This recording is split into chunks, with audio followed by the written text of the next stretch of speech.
বিয়ের আগে কতই না পুজোতে মেলাতে সব কিছুতে ঘুরে বেড়াতাম, মানে কিছু একটা চিন্তাই ছিল না মাথায়, ঘুরতে হলেই চলতো, শুধু ঘুরতে চলে যেতাম দিদিভাইকে নিয়ে এসে। আর এখন বিয়ের পর কত দায়িত্ব বেড়ে গেছে, মা হওয়ার পর তো আরও দায়িত্ব বেড়ে গেছে। ডুগ্গুকে নিয়ে কোথাও যাব তো আগে ওকে খাইয়ে নিতে হবে, ওর সব কিছু গুছিয়ে তারপর ব্যাগে কি কি জিনিস নিয়ে যাব সব কিছু সেরে তারপর বেরোতে হয়। সো হ্যালো এভরিওয়ান, চলে আসলাম নতুন আরও একটি ভিডিও নিয়ে। তো কালকেতে ছিল মহানবমী। তো আমরা সন্ধ্যের দিকে, মানে সন্ধ্যে না বিকেলের দিকে, আমি মা ডুগুকে নিয়ে চলে গিয়েছিলাম দুর্গাবাড়িতে। আর দিদিভাই এসেছিল ওই দিক থেকে। তো দিদিভাইয়ের সাথে আগেই আমাদের ফোনে ফোনে কথা হয়েছিল যে দিদিভাই তুমি চলে এসো, আমি এদিক দিয়ে চলে যাব। আগে তো যে কোনোখানে আমরা দুই বোনে মিলে সেরে চলে যেতাম, কোনো চিন্তাই থাকতো না। আর এখন কোথাও যাওয়ার আগে 100বার চিন্তা করতে হয়। দিদিভাইকে না, কিন্তু আমাকে চিন্তা করতে হয়, যেহেতু ডুগুর শরীর সব সময়ই খারাপ থাকে। মানে বেশিরভাগ সময় তো মাসের মধ্যে 30-এর মধ্যে 25 দিনই ও অসুস্থই থাকে। তো আমার কোথাও যাওয়া তো একদম নাই বলতে গেলে। তো ডুগুর বাবাকে নিয়েও যেতে পারি না, যেহেতু ওর বাবার প্রচণ্ড অফিসের চাপ, তার জন্য ওকে নিয়ে তো প্রশ্নই ওঠে না। তো এখানে আমরাই চলে এসেছি। তো এই আসার পর প্রথমে ঢুকে আমরা ঠাকুর দর্শন করে নিয়েছি। আর মার মূর্তিটা এত ভালো লাগছিল, এবার যে আসতে পারবো আমার আশাই ছিল না। তারপরেও যে এসেছি, আমার তো এত ভালো লাগছে। আরও ডুগুকে নিয়ে আসতে পেরেছি, সেটা তো আমার কাছে আরও স্পেশাল।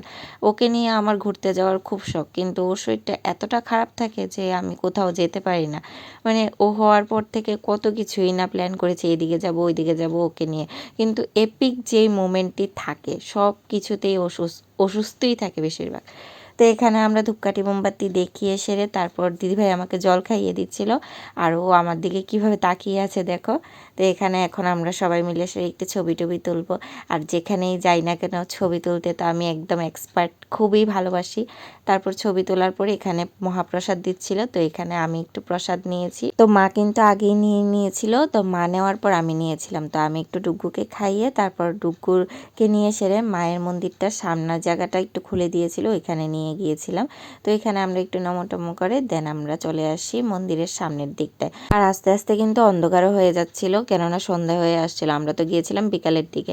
তো এখানে ডুগ্গু তো এখনও হাঁটতে পারে না, 1 বছরের উপরে হয়ে গেছে। তো ওকে আর কি করব, আমি আর মা মিলে একটু একটু হাঁটাচ্ছিলাম। আর ও তো এখানে সারা পুরোটা নাট মন্দির হামাগুড়ি হামাগুড়ি করে বেড়াচ্ছিল। তো ওকে পাহারা দেওয়ার জন্য মা তো আছেই, সারাক্ষণ মা ওর পিছে পিছে। তো এই দেখো ডুগু কতটা দুষ্টুমি করছে, এখানে এসেছে ঠাম্মি কি আমাকে কাউকে ভয় পায় না, শুধু একটু পাপাকে যদি ভয় পায়। আর মন্দিরটা এত সুন্দরভাবে সাজানো ছিল, দুর্গাবাড়ি পুরোটা জায়গায়। সন্ধ্যের দিকে তো মানে আমরা তো বেশি রাত করিনি, তার জন্য লাইটিংটা ভালো করে দেখা যায়নি, কিন্তু এখনই যে জ্বালিয়েছে এত ভালো লাগছিল। তো এখন আমরা সব কিছু সেরে বেরিয়ে পড়ছি। তো এখন যাব রাজবাড়ির দিকে। আর যাওয়ার সময় দেখি সাইডে কি সুন্দর সুন্দর মাটির জিনিস বসেছে। আগে তো মেলা মানে মাটির রান্নাবাটি এইসব নিতাম, তো এইবার রান্নাবাটি তো এখন খেলার আর কেই বা আছে, আমার তো ছেলে আর আমার ভাগ্নেও ছেলে, যেহেতু তার জন্য ওদের জন্য টুকটাক খেলনা নিয়ে এসে আমরা এখানে ফুচকা খেতে চলে এসেছি। তারপর মা বাড়ির জন্য নিয়েছিল চাট, তো ওইটা এসে সেরে বাড়িতে খাচ্ছি। ডুগুকে ঘুম পাড়িয়ে আমি এখানে খাচ্ছি, কেননা ও উঠে গেলে আমার আর খাওয়া হবে না। মানে কারোর কাছে দিয়ে খেতে পারবো, কিন্তু একা তো আর পারবো না। তো আজকের ভিডিওটা এইটুকুই।